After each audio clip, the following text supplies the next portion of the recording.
L'automne s'était installé sur l'île de Sodor. Peu à peu, les champs dorés se confondaient avec le brun de la terre.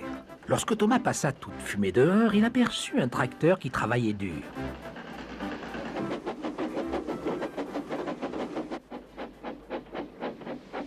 Thomas passa ensuite non loin du tracteur. « Bonjour, dit le tracteur, je m'appelle Thierry et je laboure le sol.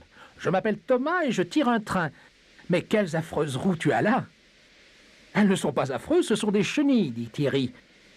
Avec ça, je peux aller n'importe où, je n'ai pas besoin de rails. »« Moi, je ne veux pas aller n'importe où, dit Thomas. J'aime bien mes rails, merci. »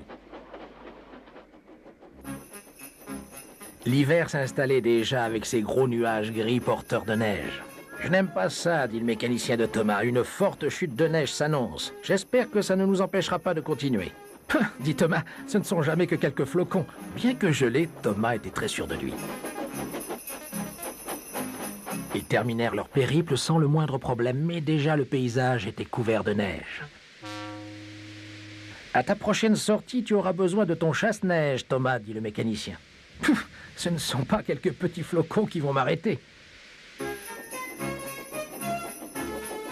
Thomas n'aimait pas du tout le chasse-neige qu'il trouvait trop lourd et inconfortable. Il le balança d'un côté à l'autre, le cogna, et lorsqu'ils rentrèrent, il était tellement abîmé que le mécanicien n'avait d'autre choix que de l'ôter. « Tu es une vilaine locomotive, dit-il à Thomas. » Le lendemain matin, le mécanicien et le chauffeur de Thomas se levèrent à l'aube pour réparer le chasse-neige, mais ils n'arrivèrent pas à le remettre en état. Thomas était ravi. « Bon débarras, dit-il à Annie et Claire. » Mais elle n'était guère rassurée. « J'espère que tout ira bien, murmurèrent-elles.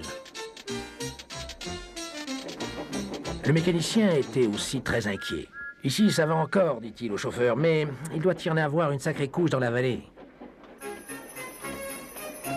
Quelques petits flocons, pensa Thomas.